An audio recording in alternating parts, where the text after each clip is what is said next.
WCSH-6, this is 207.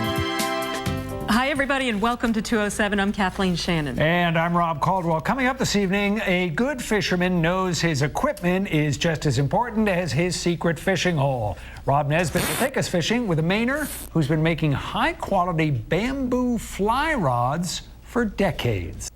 Every fly fisherman or woman knows that equipment is as important as the favorite secret fishing hole. Fred Kretchman is a Mainer who has made it his life's work to make sure many of those fishing rods are as perfect as possible. Rob Nesbitt visited Fred at his shop in Kittery and joins us now with more. This is a plum assignment. Yeah, you like this one. Yes, I love this one. I never realized how popular fly fishing was in our own backyard. Obviously, it's popular in places like China and things like that where bamboo are made, but it's pretty popular right here in Maine as well. And for each customer that Fred Kretchman makes a custom bamboo fly rod for, that's one more person who will probably realize the difference between a factory manufactured rod and a real labor of love. So, start a split.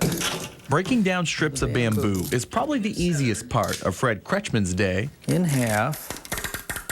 Because after that comes the long process of carving the wood-like product from China. The strip hasn't been made perfectly straight. Into handcrafted fly rods. Piece of bamboo here, and I just fell in love with the look, the feel of bamboo. It was so much better, more enjoyable fishing with bamboo than the graphite rods that I had been raised fishing with. Come close to the end. A fly fisherman since the 4th grade, it's safe to say he's a veteran of the sport. And wrapped with thread. It wasn't until 1990 when he fished with his first bamboo rod. I'm going to trim it off. An episode that would turn into a full-time job, building them at his home in Kittery Point. I was going to straighten out that little bit of a hump right there.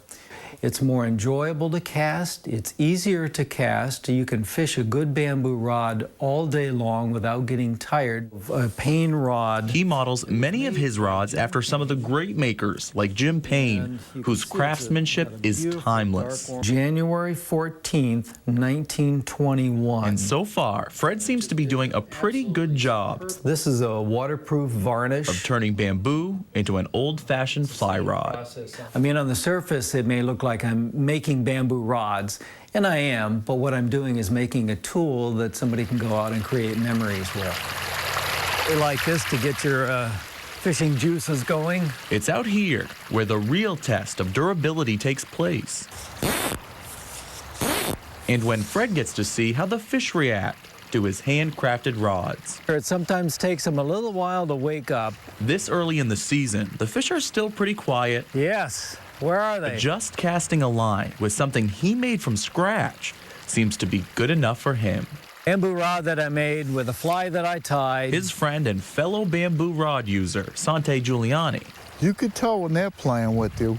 Would have to agree. The fly just moves. He's been casting for fish with bamboo since the late 80s. Yeah, that was wonderful. I come forward when I feel it.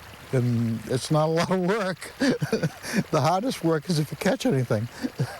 Like Fred, there wasn't a trophy fish at the end of the line for him. So I haven't even seen the pollywogs. It's hard to complain, though, on a day like this. 15 minutes of freedom. And right now, it's costing me nothing. A perfect pondside day with a bamboo fly rod in hand. I like to catch those. And custom-made bamboo fly rods are an investment ranging from $1,500 all the way up to $3,500. Over the years, they can become worth even more than that, though. Fred once priced a customer's 4-piece set that they brought in of antique fly rods at $24,000, so they can be worth quite a bit. But that's a lot of craftsmanship to have 4 pieces that fit together, and a lot of fly fishermen, we love that because you can hike with them back into the woods and without getting caught in all the trees. And he talked about the bamboo rods, how the whole part of it that makes them great is they're actually, bamboo is a grass, it's not a wood, so the give that it has before he casts out, and he said lays the line flat down on the water. You would understand that, right, Kathleen? Oh, I'm like drooling over this, yes, because I can imagine it would be a much more fluid, you know, because you're mimicking the movement of an insect as they land, and it would be softer and more gentle, more like an insect, yeah. You have to get yourself one. Oh, yeah. Well, or at least try it out. Yeah. They are the creme de la creme. Bamboo is known as the creme de la creme. Yeah. Well, tell your husband that that's on your birthday list. I called him and I told him you were doing this. I'm like, have you ever fished with a fly rod? Because he's a much better fisherman. He's been doing it a lot longer. And he's like, no. And I could tell, we were like, oh, plus we just want to get out there, you know? Yeah, they make it look like a lot of fun, too. All right, thank you, Rob. Thanks, Rob.